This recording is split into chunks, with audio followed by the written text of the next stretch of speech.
What's going on, everybody? My name is Abby, and I'm going to share with you 3 tips to maintaining relationships when you live abroad. Okay, so for those of you who don't know me, my name is Abby, and I've been living abroad in the UAE for just over 3 years. I taught PE for the first 3 years, and now going into my 4th year, I am a freelancer, a digital media strategist, to where I am helping brands and businesses establish their presence online through digital media. So, why am I making this video? Being abroad for almost 4 years now, it has been an interesting journey trying to maintain relationships when my technically like friends and family are back home in the US.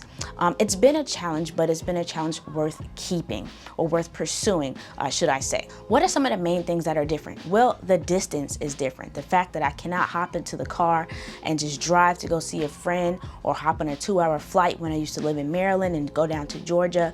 The price is much different, as well as the travel time. So now getting from the UAE to the US can take anywhere from, the shortest is probably about 17 hours. I don't have any direct flights, to be honest. So I always have a layover somewhere, up to, depending on how much you want to spend on the ticket, it can be a ridiculous amount of time in the air, or in transit, should I say. Also, the price is pretty hefty. It can range from anywhere, if you get a marvelous deal, from about $800 US and above, depending on how you travel. So I'm still an economy traveler, hoping to, one day be business or possibly first class. But as of right now, I'm still very much economy, and the last trip home, I spent about $1,200. Okay, so outside of the things that make it difficult, let me give you some tips on how to maintain it if you want to keep those relationships strong. The first thing I'm going to say to you all is to be intentional. And when I say be intentional, that means that you are establishing, whether it's a romantic relationship, or it's a friendship, or it's family, you are putting these things into the rotation to make it normal for your communication, okay? So let's say maybe you are that type of person to where you have to schedule the calls. Life can happen so much when you're abroad that it's not that you forget the people, you're just dealing with things that are in front of you. And I'm definitely one of those people. I'm a sanguine, and so I'm one of those, whatever is in front of me, it's kind of the most important thing to me at that time, because that's how my attention span works. So if you're an individual who just needs to be intentional, and you like to write a planner or something like that, or maybe you and your family or your friends have a day of the week where you all catch up, you can just say, Sundays at 6 p.m. my time, which is whatever time they are. You have to be intentional, especially when you're so far away. So the US right now, I believe, is about 9 hours behind me. And so our days are flip-flop. When I'm most awake, they're sleeping.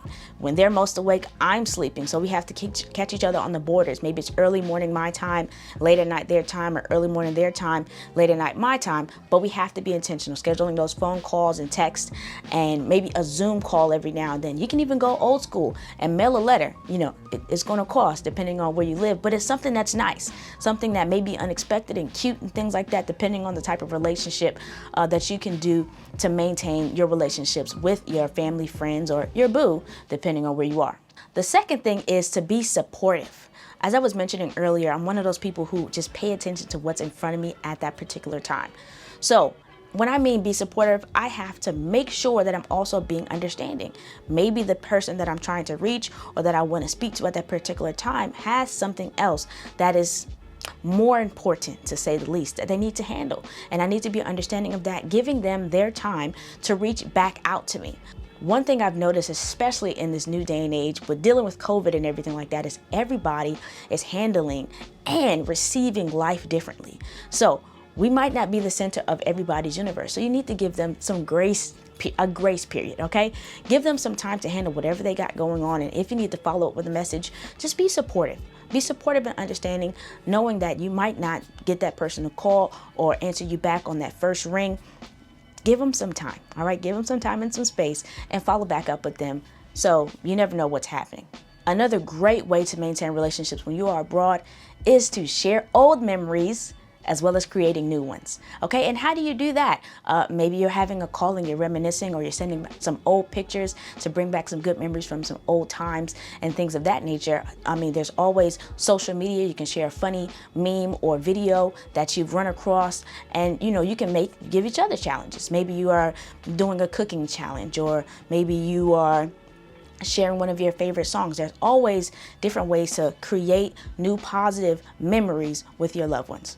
Question of the day: how did we maintain relationships prior to social media and cell phones? Comment below with something that you have done in the past before we had all these different ways to connect with people. I hope these 3 tips were helpful, and I hope that you implement them moving forward, whether you are abroad in a different country, or whether you live in a different state, or maybe even down the street. I think that all of us nowadays definitely need to work on maintaining our relationships, because they are important, or you need to establish which relationships are important to you and put forth the effort and the energy to keep them healthy. Please don't forget to like, share, and subscribe.